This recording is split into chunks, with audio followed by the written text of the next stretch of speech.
Hello everyone, welcome to this video. In this video I just want to talk about how to get into photography on a budget, £650 approximately, or $750. In my view this is the perfect beginner kit. Basically we've got 3 kit lenses and a beginner camera, and hopefully this will be helpful.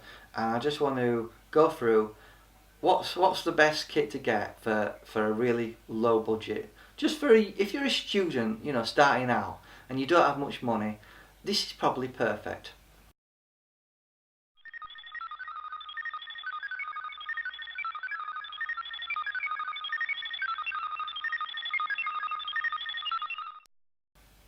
But I just want to run through a few things before we start talking about the gear.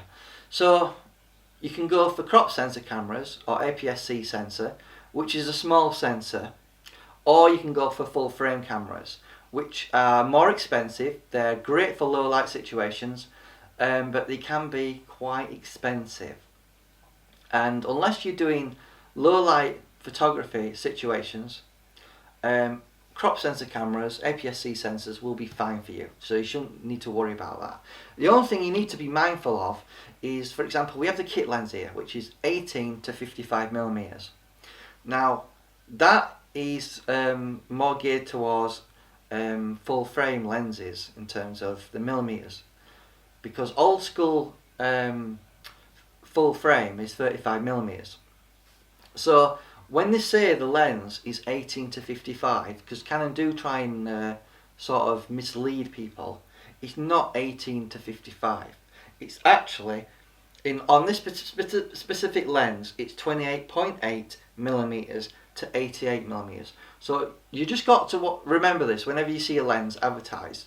What you need to do is times the actual focal length by 1.6, or on Nikon cameras it's 1.5, times it by 1.6, and that'll tell you what the actual focal length of your lens is.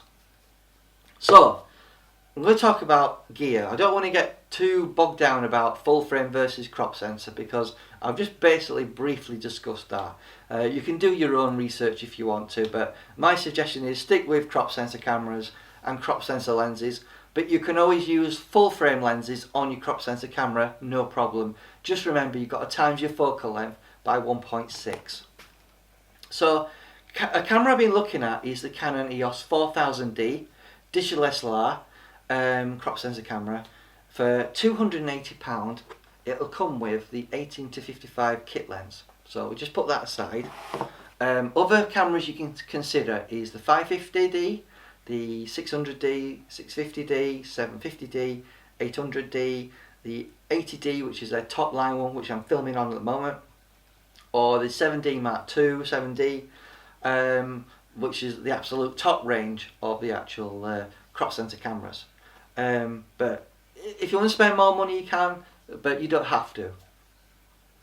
So let's talk about the next lens we have here, which is the 10 to 18, which in full 35mm terms means 16 to 28.8mm. So this is great for blogging, it's great for doing property photography, because you get a large field of view. 16mm is considered very wide, and it has image stabilization and obviously autofocus and manual focus switch on there, just like the kit lens, the 18 to 55. It's a good lens, and obviously both these lenses have a very dark aperture. I think is it 4.5 to 5.6, which doesn't let a lot of light in, but then you got to remember you're spending less money. And then the last lens I've got here, which I really love, it's fantastic, is the 55 to 250. Now if that equates, if I've got my list correct, to 88mm to 400mm.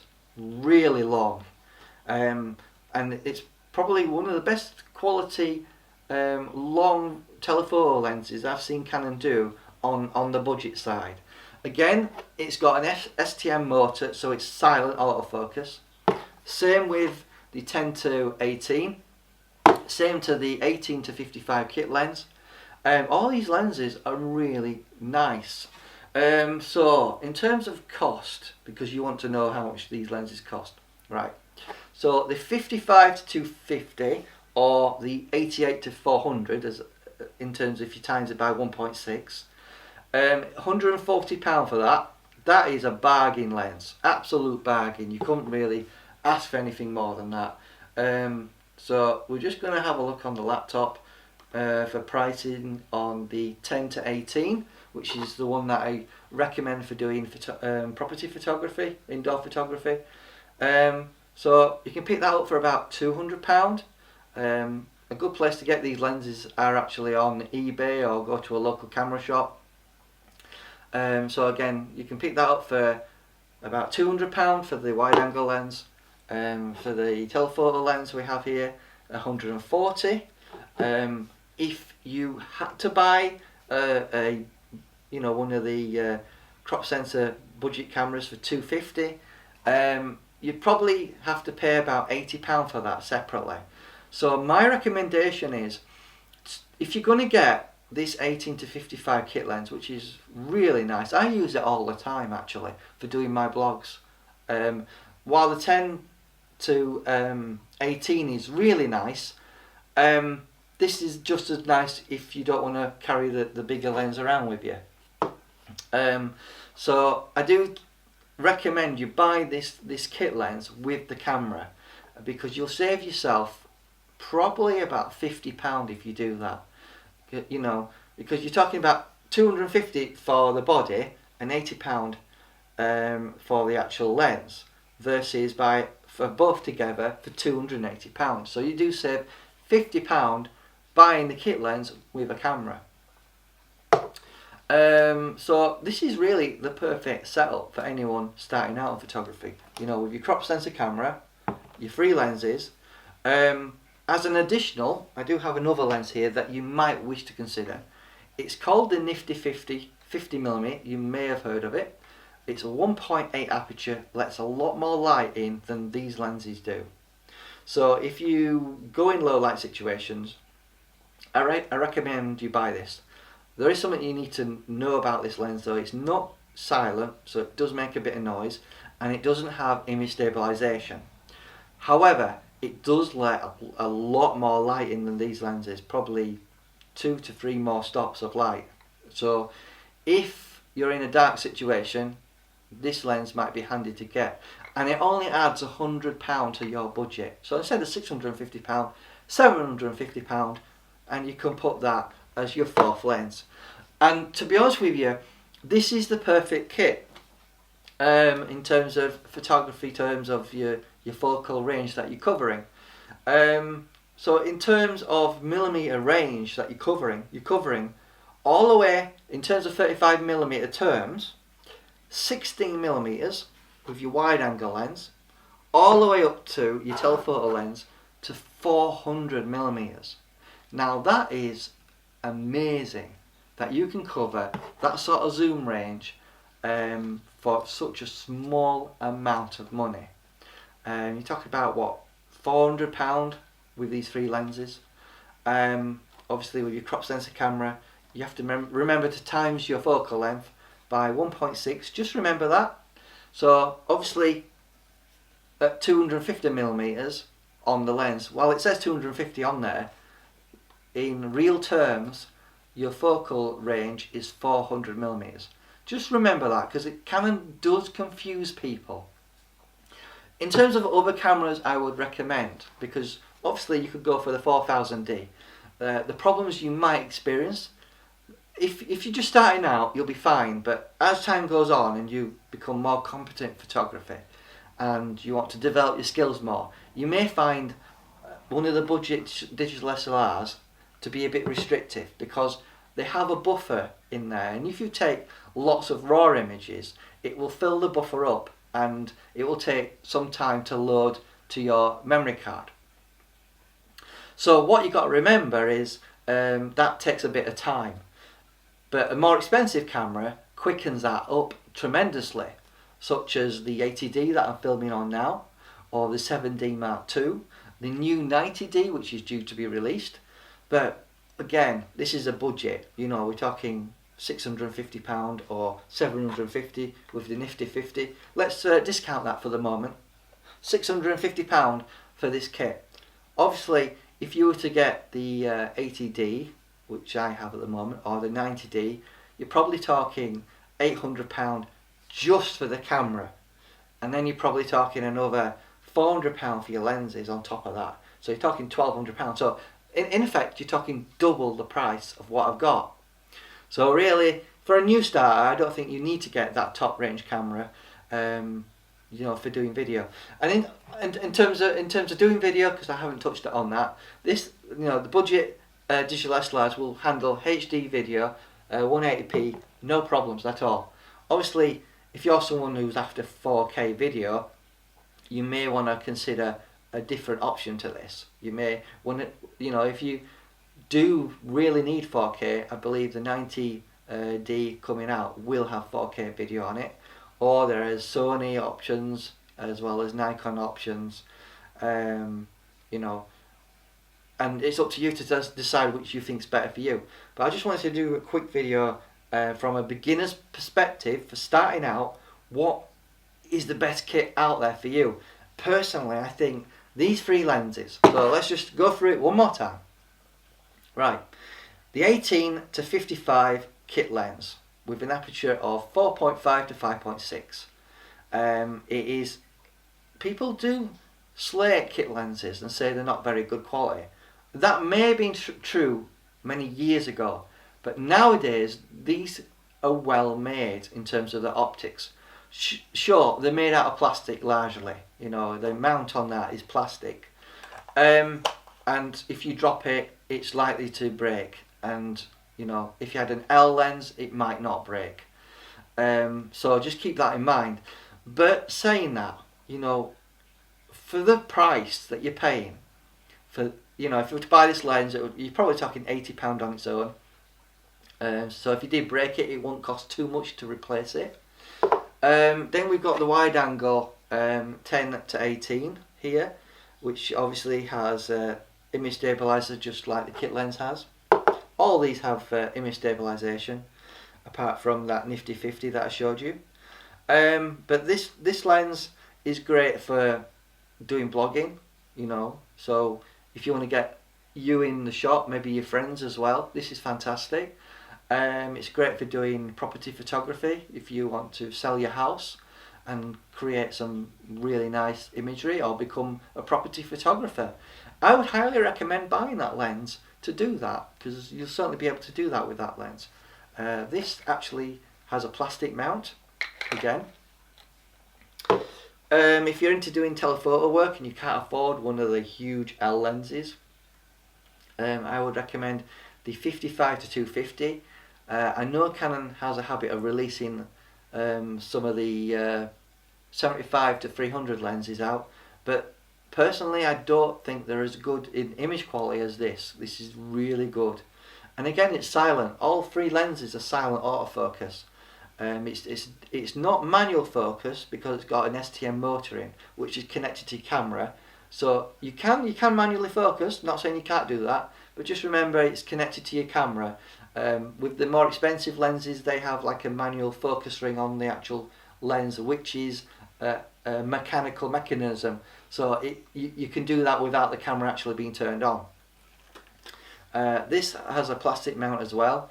Plastic mounts are not as durable as some lenses with metal mounts. You may prefer metal mounts, but in general I found plastic mounts to be just as good. End of the day, if you're not taking your lens off your camera lots of times, I don't think it's a big issue. So really, for £650, this is the perfect setup. In regards to cameras that I've been talking about, the 4000D is considered Canon's budget entry-level digital SLR. There are older versions such as the 600D, 550D, but the more later ones like the 550D, 800D have the dual pixel AF autofocus. What that is it allows you to autofocus in video without having to manually focus. It's all automatic, and it's really nice. And a lot of the newer cameras are coming out with flip out screens, you see, and with a touch panel, so you can literally touch on the screen where you want to focus, and it'll focus there when you're doing 180p video. Typically, with the budget cameras, you should be able to do 60 frames a second in terms of 180p. But if you're after 4K, and it's an absolute must, you may want to consider the newer 90D, which is coming out within the next couple of weeks. If you've got the money, obviously there's the 1DX Mark II, and obviously, if you want to up your game a little bit, you could go for the 80D or the new 90D as mentioned. You can pick up an older version of second-hand lenses, such as the 7D Mark II, or the older 70D, which is a bit older than the 80D, which is the actual the earlier lens to the new 90D is coming out soon. And you can pick up older cameras and older lenses, second hand, probably a lot cheaper than this kit. This kit is brand new. If I was to estimate what you could get this kit for, second hand, I'd probably say you could probably shave a couple of £100 off that budget and get it for about £400. So you're talking about your budget SLR, your free lenses for around the £400 mark, and yeah, that's certainly doable. I'm not saying you can't buy second-hand equipment. I do it all the time. I bought a 7D some years ago for about £400, and I saved about £250 on buying it brand new. But you've got to decide, do you want brand new or are you happy to go second hand? It's up to you. But I just wanted to give you, in my opinion, what's the perfect beginner kit. So you want to go for one of the entry-level digital SLRs that Canon do. You can do mirrorless if you want to, and you can get adapters for the full frame and the EFS lenses to go onto the mirrorless cameras if you wish to. Canon do an adapter, I think it's about £80 if you wish to put EFS or EF lenses onto a mirrorless setup, you can. However, I think this is perfect if you're a beginner and you're just starting out to get into photography. Don't get yourself too confused with different formats, different lenses. Go for this setup here, such as the 10 to 18, the 18 to 55, the 55 to 250. These are the budget EFS lenses that go on crop sensor cameras. Get yourself a budget camera, a budget crop sensor camera, a budget aps-c sensor. It's the same thing, for about £250, £280. See if you can get the kit 18 to 55 thrown in, but in 35mm terms, in terms of the focal length of these lenses, you are getting 16mm all the way up to 400mm. So you'll be able to do good wildlife photography with the telephoto lens. You'll be able to do property photography or landscapes with the wide angle 10 to 18, and with the 18 to 55, it's just a general purpose all round lens that you can use anywhere. You could have this on your camera full time and not need these other two lenses. In that case, £280 gets you a starter kit, and it's quite relatively low price. And if you're a student, as you probably know, you don't have a lot of money to spend, do you? But I hope this video was informative about the cheapest way of getting into photography on a very small budget. But for someone who wants to do a bit of everything, when I was at college, I was into wildlife photography, and I would have loved a lens like this, because I remember having something like a 70 to 210mm lens, which is hardly telephoto. This, if I just look it up, 88mm, which is perfect for portraiture at the 55 range, all the way up to 400mm at the 250 end, for doing wildlife, sports photography in good light. You'll be fine with that. As I mentioned earlier on, the Nifty 50, which is considered very good quality, it has an aperture, right, of 1.8. What that means is it lets a ton of light in. So if you find you're in a building one day and you want to take some pictures, and these lenses are too dark because their aperture is very small, the aperture is quite small, you could pull this out, which only costs about £100 extra, and you'll be able to get really good photographs inside a building or a cathedral or something like that, and get a reasonably fast shutter speed to get pretty good results. You know, if you're a wedding photographer, you certainly would want that in your bag.